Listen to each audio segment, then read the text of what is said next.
قرآن پاک کی صورت مبارکہ ہے کہ جس میں شاعروں کی مذمت کی گئی ہے، تو وہ کون سی صورت مبارکہ ہے؟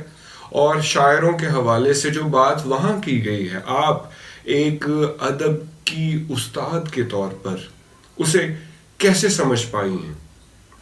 اب دیکھیے، یہ کوئی مشکل سوال نہیں تھا، یہ ایک ایسی بات ہے کہ جس کے بارے میں کم از کم مسلمان کے طور پر اور پھر اردو ٹیچر کے طور پر ہم نے کبھی نہ کبھی ضرور غور کیا ہوتا ہے کہ آخر شاعروں کی اتنی مذمت کی گئی ہے قرآن پاک میں اور ہم انہی کو پڑھاتے ہیں، تو اس کا کیا تناظر ہے، کیا اس کا کانٹیکسٹ ہے؟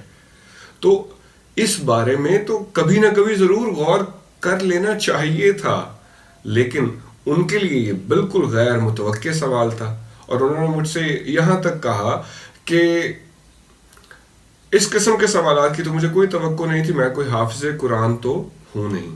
تو دیکھیے، یہ سوال حافظ قرآن سے نہیں کیا جانا چاہیے، بلکہ واقعتاً یہ سوال کسی شاعری پڑھانے والے یا والی استاد سے ہی کیا جانا چاہیے۔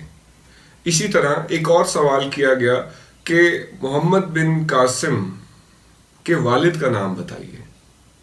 اب وہ بڑی حیران تھی اس سوال پر اور کہنے لگیں کہ یہ مجھ سے کیوں پوچھا گیا، اب مجھے کیا پتا، یہ تو جنرل نالج میں آنے والی بات بھی نہیں ہے۔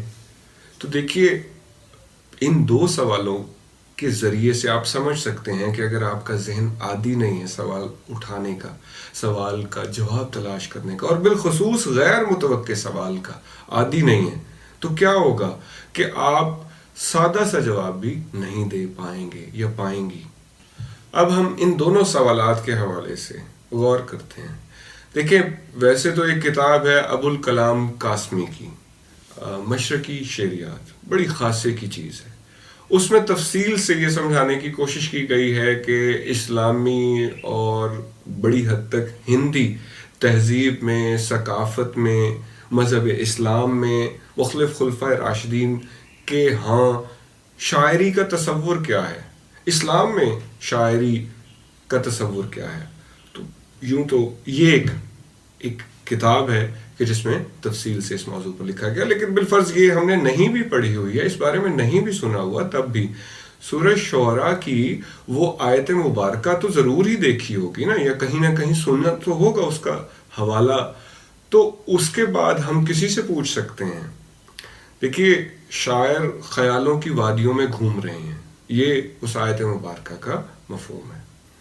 اللہ پاک پیارے نبی اکرم صلی اللہ علیہ وسلم کے حوالے سے یہ وضاحت دے رہے ہیں کفار کو جو اعتراض کرتے تھے، انہیں یہ بتا رہے ہیں اس آیت مبارکہ میں کہ شاعر تو کمتر ہوتے ہیں، وہ تو خیالوں کی دنیا میں گھومتے ہیں۔ تو پیارے نبی اکرم صلی اللہ علیہ وسلم کا تو یہ منصب ہی نہیں ہے کہ انہیں شاعر کہا جائے۔ تو یہ اس کانٹیکسٹ میں بنتی ہے بات، اس کا مطلب ہرگز یہ نہیں ہے کہ شاعری کی مذمت کی جا رہی ہے، یعنی جو شاعری حق پر مبنی ہے، جس میں غلو نہیں ہے، جس میں مبالغہ نہیں ہے، اس شاعری کو تو پسند کیا گیا ہے۔ اب آتے ہیں دوسرے اور بہت زیادہ آسان سوال کی طرف کہ محمد بن قاسم کے والد کا نام کیا ہے۔ دیکھیے، آپ نے کنیت تو پڑھ رکھی ہوگی، تو محمد بن قاسم، تو قاسم اس کے والد کا نام ہے۔ دیکھیے، اس جواب سے آپ کو اندازہ ہوا ہوگا، یا نہیں بھی ہوا تو میں ایک خاص طرف آپ کی توجہ مبذول کرانا چاہتا ہوں۔ وہ یہ ہے کہ ہمارا جو سسٹم ہے، ایجوکیشن سسٹم ہے، اس میں ہمارا ذہن عادی ہو چکا ہوتا ہے کسی بھی سوال کا جواب یاد کرنے کا۔ یعنی جب ہم کوئی سوال سنتے ہیں، پڑھتے ہیں، تو فوراً یاد کرنے کی کوشش کرتے ہیں کہ اس کا جواب میں نے فلاں کتاب میں کیا پڑھا تھا، یا کبھی پڑھا بھی تھا یا نہیں۔ تو یہ جو کوشش ہے، یادداشت کے سہارے جواب دینے کی کوشش، یہ ہر جگہ کام نہیں آتی، اور بالخصوص انٹرویو میں تو یادداشت کے بجائے آپ کی انالیٹیکل سکل کو پرکھا جا رہا ہوتا ہے۔ یعنی کوئی اچھا انٹرویو لینے والا ہے تو وہ تو سوال ہی اس نوعیت کے کرے گا، اس قسم کے کرے گا کہ جس میں آپ کی تجزیاتی صلاحیت کو ابھارا جائے۔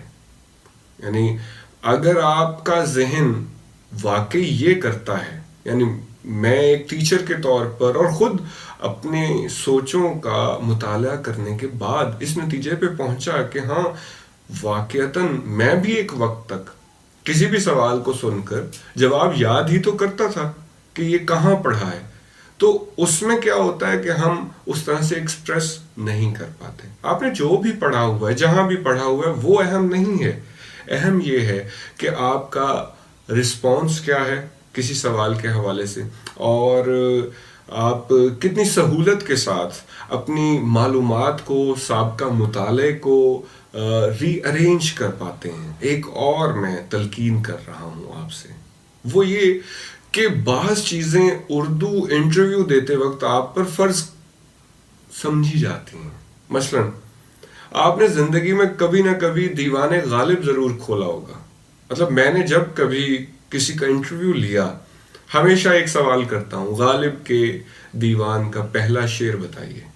یہ ایسی بات ہے کہ جس پر آپ کنفیوز نہیں ہو سکتے. دیوان کیا ہوتا ہے؟ شاعری کا یا غزلوں کا ایک ایسا مجموعہ کہ جس میں ردیف حروف تہجی کے اعتبار سے آتے ہیں.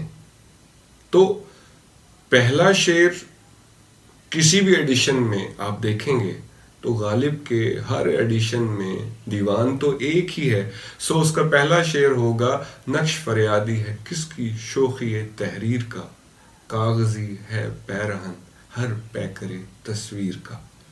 تو یہ شعر آپ کو معلوم ہونا ہی چاہیے. اور کچھ دیر قبل جو میں نے تعریف آپ کے سامنے بیان کی، دیوان کیا ہوتا ہے، یقین جانیے کہ میں نے یہ پڑھی نہیں ہے، یعنی یہ مجھے کسی کتاب کا حوالہ یاد نہیں آیا تھا، بلکہ یہی تو ہوتی ہے ڈیفینیشن دیوان کی.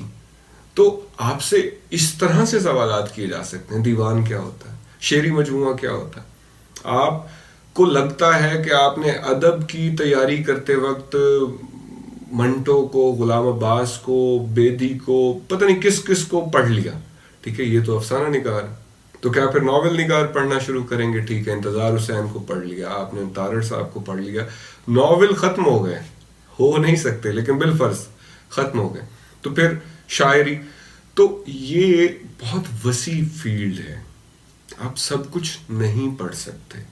آپ کی بہرحال کوئی نہ کوئی حد بندی ہوگی، کوئی نہ کوئی لمیٹیشن ہوگی، اور عین فطری ہے. جو انٹرویو لینے والے ہیں ان کو پتا ہے کہ ہمارے سامنے کوئی اردو ادب کا انسائکلوپیڈیا نہیں بیٹھا ہوا جس کو سبھی کچھ آتا ہے، وہ نہیں موجود. یہاں جو بیٹھا ہوا ہے، کیا یہ اردو پڑھا سکے گا، کیا لٹریچر پڑھا سکتا ہے یا سکتی ہے، یہ ایک سادہ سا سوال ہے جو ان کے پیش نظر ہے. انہیں ہو سکتا ہے کسی کو سگریٹ پینی ہو سکتا ہے کسی کو چائے یا کافی پینے کو دل چاہ رہا ہے، تو ان کی کوشش تو یہی ہوگی جتنا جلدی انٹرویو ختم کیا جائے اور اس کے بعد چائے پی جائے. تو مطلب یہ ہے کہ وہ آپ کو پھنسانے کے لیے نہیں آئے ہوئے. ان کی کوشش یہ ہے کہ آپ اچھی طرح پرفارم کر دیں. آپ 5 منٹ میں یقین دلا پاتے ہیں، 10 میں یقین دلا سکتے ہیں، یا 40 منٹ تک آپ انہیں کنفیوز رکھتے ہیں کہ ہاں آپ اردو کے استاد بن بھی سکتے ہیں یا سکتی ہیں یا نہیں. دیکھیے وہ آپ سے زیادہ جانتے ہیں. ایسا نہیں ہوتا کہ وہ 30 منٹ ضائع کر دیں گے آپ پر کہ بے گفتگو میں بڑا مزہ آ رہا تھا. ان کے پاس لسٹ ہے پوری، اینڈ کینڈیڈیٹس باہر بیٹھی ہوئی ہیں یا بیٹھے ہوئے ہیں، انہوں نے سب کو انٹرٹین کرنا ہے. تو ان سب کو انٹرٹین کرتے وقت وہ یہی کوشش کریں گے کہ مختصر وقت میں جانچ لیا جائے. تو آپ کو یقین دلانا ہے کہ ہاں ہم اس جاب کے لیے اہل ہیں. دوسری تجویز یہ ہے کہ آپ اپنی ڈریسنگ پر خاص توجہ دیں. کچھ عرصے بعد یا کچھ دنوں کے بعد انٹرویو ہونے جا رہے ہیں، تو آپ کے پاس ایسے شوز نہیں ہونے چاہیے جو بالکل نئے نکور ہیں، جو ابھی آپ کسی اچھے سے برانڈ سے لے کر آئے ہیں، یا آپ نیا پینٹ کوٹ تو آپ نے خرید لیا لیکن آپ کو پینٹ کوٹ پہننے کی عادت نہیں ہے. تو کیا ہوگا کہ آپ نے ٹیگ اتارا عید کے دن، جس طرح بچے تیار ہوتے ہیں اسی طرح آپ بھی انٹرویو کے روز تیار تو ہو جائیں گے، لیکن اپنے اس آؤٹ فٹ میں، اس لباس میں یا ان نئے جوتوں میں آپ کمفرٹیبل نہیں ہوں گے. تو آپ کو زیادہ سے زیادہ کمفرٹیبل ہونا چاہیے، اس کا حل یہ ہے، اس کے لیے میری تجویز یہ ہے کہ آپ 2-4 دن یا ہفتہ پہلے سے اپنی روٹین میں لے آئیں نئے جوتوں کو، تاکہ آپ کو چلتے وقت بھی پریکٹس ہو جائے ان کو پہن کر چلنا کیسے ہے.